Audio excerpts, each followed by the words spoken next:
على تحويل هذا التوافق الدولي إلى واقع ملموس. فقد آن الأوان لإنهاء هذا الصراع وتجسيد الدولة الفلسطينية وتحقيق سلام عادل وشامل يحفظ السيادة والأمن لجميع شعوب المنطقة. ونشيد في هذا السياق بإعلان فخامة الرئيس الفرنسي إيمانويل ماكرون عزم بلاده الاعتراف بدولة فلسطين، وهي خطوة تاريخية تجسد دعم المجتمع الدولي للحقوق المشروعة للشعب الفلسطيني. إن السلام بين إسرائيل وفلسطين هو مدخل أساسي لتحقيق سلام إقليمي شامل ينعم فيه الجميع بالأمان، ويفتح آفاق التعاون والتكامل وتحقيق الازدهار المشترك. وتنعقد اجتماعاتنا في لحظة حرجة، ومأساة المجاعة حاضرة أمامنا، والانتهاكات الجسيمة والتجويع ومحاولات التهجير القسري مستمرة، وغيرها من الإجراءات الأحادية التي تقوض حل الدولتين، وعلى رأسها التوسع الاستيطاني والتهجير القسري ومحاولة الضم. يجب أن تنتهي الحرب في غزة فورا. وفي هذا السياق نجدد دعمنا الكامل للجهود المصرية والقطرية والأمريكية لإعادة تفعيل اتفاق وقف إطلاق النار، بما يشمل الإفراج عن جميع الرهائن وانسحاب القوات الإسرائيلية وضمان وصول المساعدات الإنسانية بلا قيود. كما نعبر عن رفضنا القاطع لأي محاولات لفصل غزة عن بقية الأراضي الفلسطينية أو احتلالها أو حصارها أو تهجير سكانها تحت أي مسوغ أو مبرر. ونثمن عاليا خطاب فخامة الرئيس محمود عباس بتاريخ 9 يونيو، والذي تضمن الالتزام بالسلام كخيار استراتيجي، والعمل على تمكين الشعب الفلسطيني من نيل حقوقه المشروعة عبر الوسائل السلمية، والقيام بجميع الإصلاحات اللازمة في هذا الشأن. كما نعبر عن التزامنا بدعم جهود السلطة الفلسطينية في الإصلاح والحكم الرشيد، والعمل المشترك مع المجتمع الدولي لدعم جهود إعادة إعمار غزة وفقا للخطة العربية الإسلامية التي نالت تأييدا دوليا واسعا.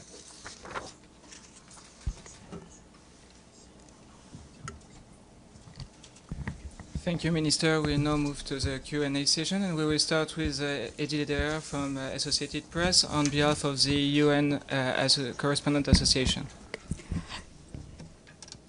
Your Highness Prince Farhan, Your Excellency Minister Barrow, on behalf of the United Nations Correspondents Association, thank you very much for doing this briefing.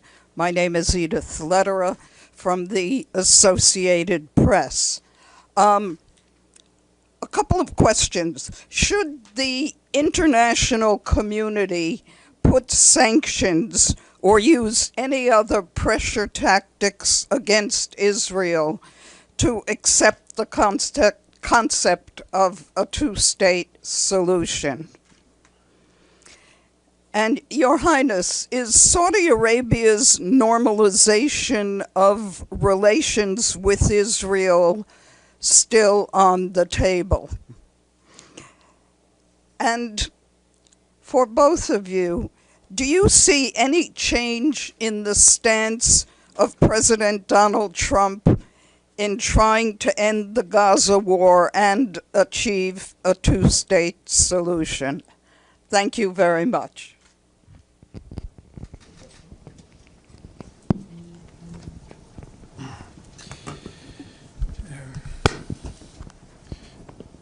Si nous avons voulu, avec son Excellence le prince Faisal, organiser une conférence coprésidée par la France et l'Arabie saoudite sur la solution à deux États, c'est parce que nous considérons qu'elle est aujourd'hui plus menacée que jamais, ou en tout cas plus menacée que depuis les accords d'Oslo il y a un peu plus de 30 ans.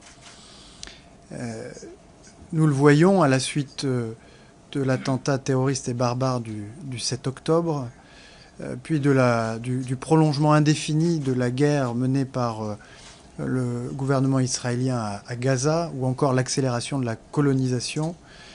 Ce sont aujourd'hui les opposants à la solution des deux États qui semblent avoir le vent en poupe. L'objectif de cette conférence, des engagements qui sont pris à cette occasion-là, engagements de pays européens qui annoncent leur intention, leur décision de reconnaître l'État de Palestine, engagement de l'autorité palestinienne ou des pays arabes de faire un pas supplémentaire dans la direction d'Israël en tendant la main. Tout cela vise à réhabiliter le camp de la paix, celui qui, par le passé, a réussi à faire émerger cette idée selon laquelle le droit légitime des Palestiniens à disposer d'un État n'est pas seulement compatible avec la sécurité d'Israël, mais qu'il en est également la condition. Et c'est cette démonstration que nous voulons faire aujourd'hui avec l'Arabie saoudite pour qu'on puisse inverser ce qui est en train de se produire dans la région, c'est-à-dire une forme d'effacement définitif de cette solution à deux États qui est pourtant largement considérée depuis longtemps comme la seule susceptible de ramener la paix et la stabilité. Vous avez évoqué la question des sanctions. Je ne peux pas répondre pour la communauté internationale. Je sais en revanche que la Commission européenne, au nom de l'Union européenne, doit désormais exprimer très clairement ce que sont nos attentes vis-à-vis du gouvernement israélien. La levée du blocus financier d'abord, le règlement des 2 milliards d'euros qui sont dus par le gouvernement israélien à l'autorité palestinienne. L'abandon des projets de colonisation, et en particulier le projet E1, qui, avec 3400 logements implantés en Cisjordanie, menace la contiguïté territoriale du futur État de Palestine. L'arrêt des activités de la Fondation humanitaire pour Gaza, du système militarisé de distribution d'aide humanitaire à Gaza, qui a provoqué des bains de sang et qui a conduit près d'1 millier de personnes, selon les chiffres des Nations Unies, à perdre la vie alors qu'ils se pressaient dans des files de distribution alimentaire. C'est un scandale, c'est une honte, ça doit cesser. La Commission européenne, au nom de l'Union européenne, doit exprimer ses attentes et doit mettre sur la table les moyens dont nous disposons pour exercer une incitation forte et une pression sur le gouvernement israélien pour qu'il entende cet appel qui est en réalité celui de la communauté internationale, mais que l'Union européenne souhaite faire entendre. Ensuite, si Son Excellence le Prince Faisal m'y autorise, un mot sur le rôle des États-Unis d'Amérique et du président Trump qui a obtenu au mois de janvier un cessez-le-feu qui était attendu depuis de longs mois et dont nous saluons les efforts pour aboutir au plus vite en lien avec le Qatar et l'Égypte au cessez-le-feu, à la libération de tous les otages du Hamas qui doit être désarmé, à l'accès sans entrave de l'aide humanitaire à Gaza. L'exercice que nous avons conduit en préparation de cette conférence, les engagements qui seront pris aujourd'hui et demain à New York, concourent à la réalisation de cet objectif des États-Unis d'Amérique. Parce qu'il est illusoire de pouvoir imaginer obtenir un cessez-le-feu pérenne sans que ne soient dessinés les contours d'un après-guerre à Gaza et d'un horizon politique permettant d'assurer et la sécurité d'Israël et le droit du peuple palestinien à disposer de son propre État. Nous avons entendu certaines réserves qui se sont exprimées aux États-Unis sur l'initiative que nous portons. Nous considérons au contraire qu'elle est parfaitement compatible avec les efforts qui ont été engagés par l'administration du président Trump lors de son premier mandat, s'agissant plus particulièrement des accords d'Abraham. La logique collective que nous avons initiée, qui est désormais inarrêtable avec cette conférence, permettra le moment venu de faciliter le travail de l'administration américaine lorsqu'elle voudra redonner corps à cette logique des accords d'Abraham, parce que ces accords pourront se bâtir sur les fondations des engagements pris aujourd'hui et demain à New York dans le cadre de cette conférence.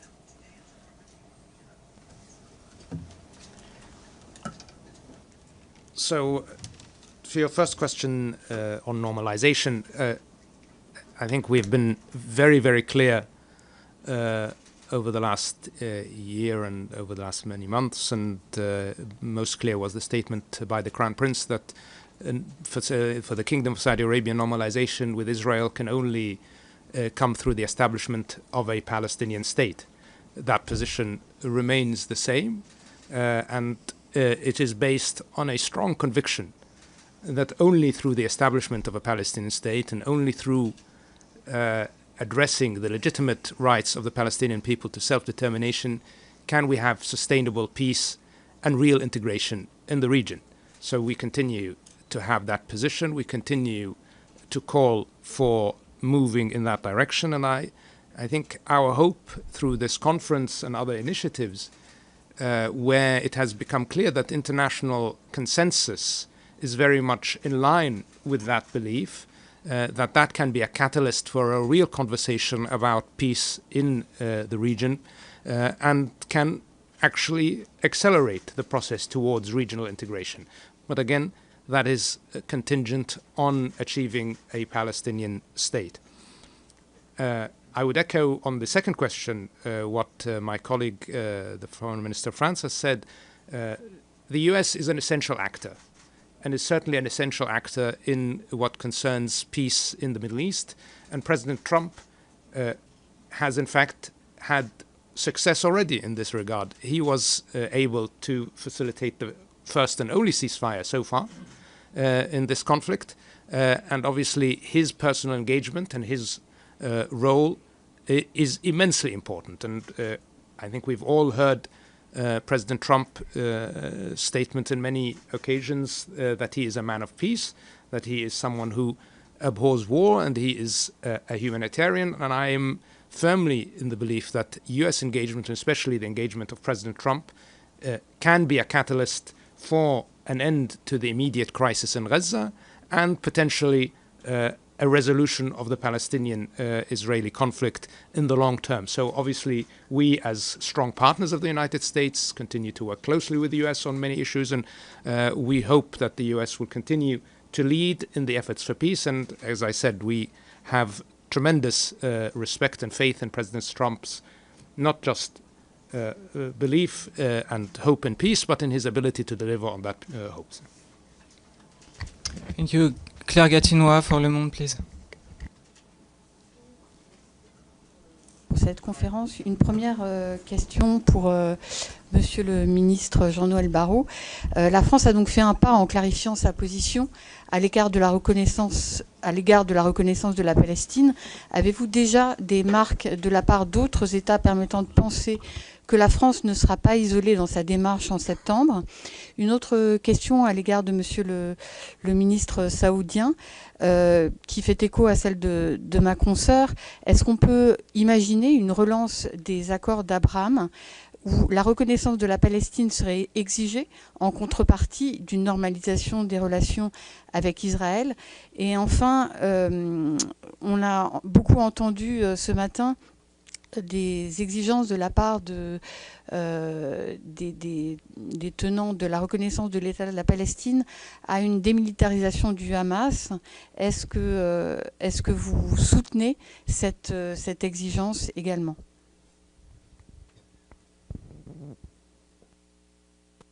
Je peux peut-être commencer pour répondre à votre question. Je ne vois pas, Claire. Ah voilà.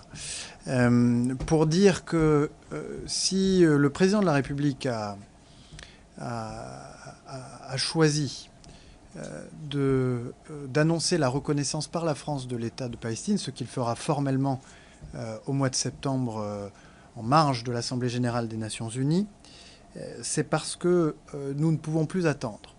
Et que cette solution qui, comme je le disais tout à l'heure, est la seule susceptible d'assurer la paix, la sécurité des Israéliens, des Palestiniens, de la région et donc au-delà de la Méditerranée et du monde en quelque sorte, elle nécessite d'être relancée.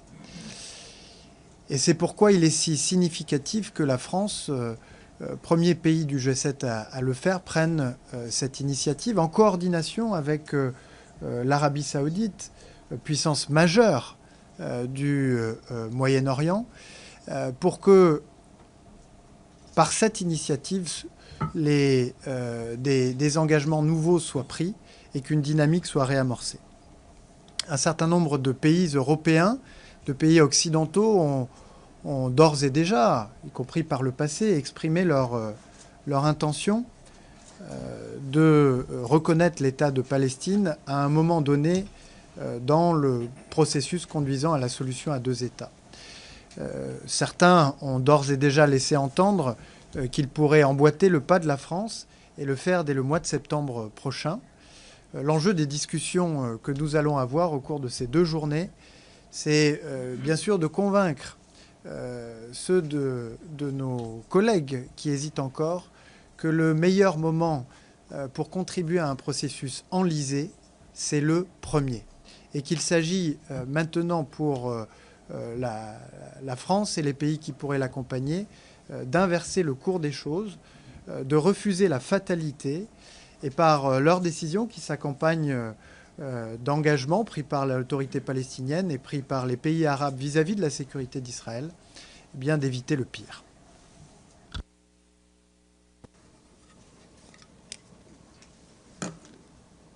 My French is too poor, so I will answer in English.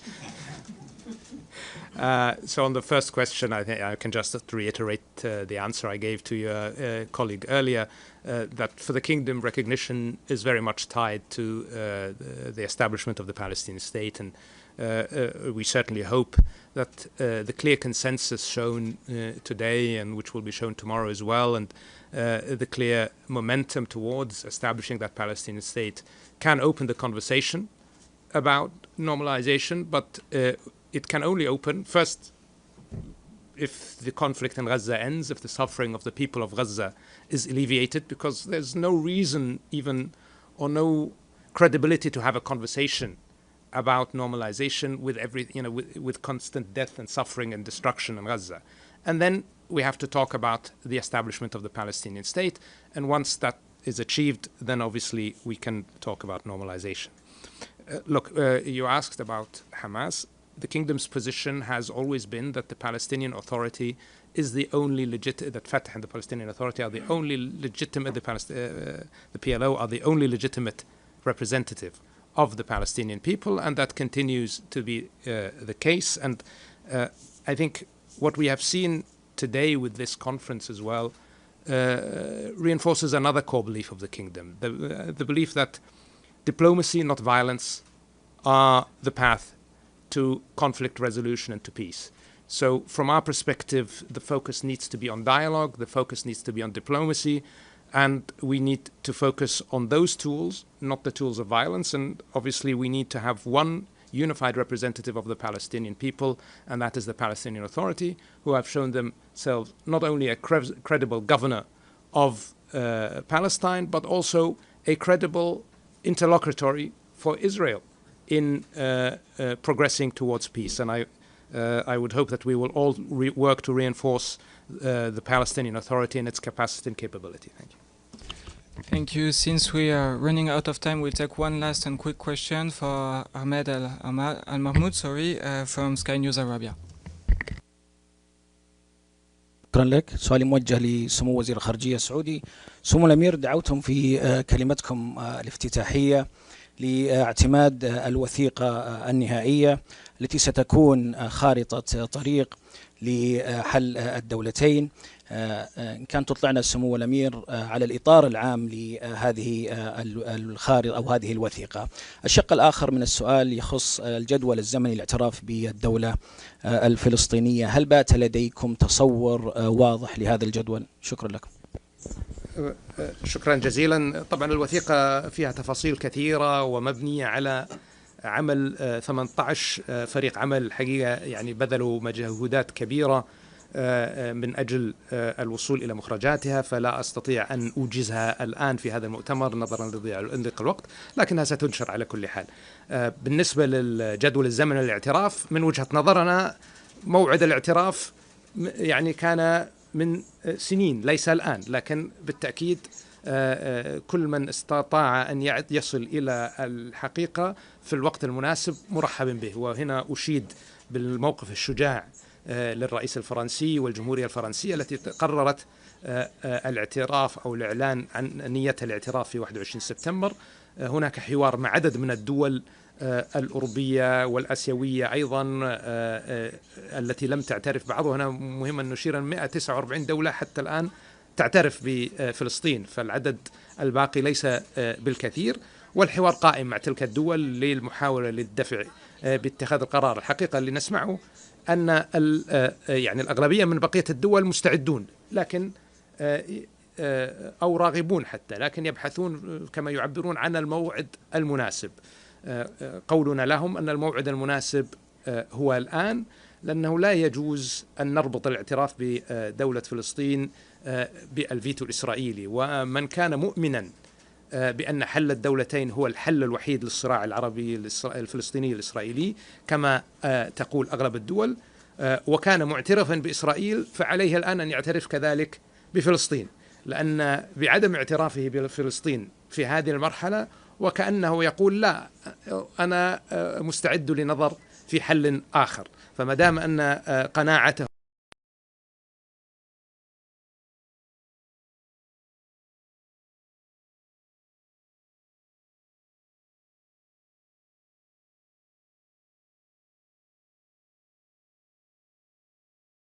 دولة فلسطين ودولة إسرائيل، وهذا معروف عند الكل، لكن هذا ليس مانعا حقيقيا للاعتراف بالدولة الفلسطينية، بل هذا الاعتراف يعزز قدرة هذه الدولة في التفاوض مع الجانب الإسرائيلي، ويقوض أيضا المحاولات داخل إسرائيل من بعض المتطرفين السياسيين وبعض أعضاء الحكومة الحالية للأسف للدفع بأن هناك خيار بديل. فهذا سبب انخراطنا الآن مع أصدقائنا في فرنسا. وأشيد أيضا هنا ليس فقط بالدور الفرنسي في الاعتراف، لكن أيضا في العمل على تجسيد أسباب منطقية هذا الاعتراف لكي يكون في مقدور الدول الأخرى أيضا الانضمام. Your Highness, thank you very much, Monsieur le Ministre. Merci beaucoup. We wish you a very good day. The press conference is over. Thank you very much.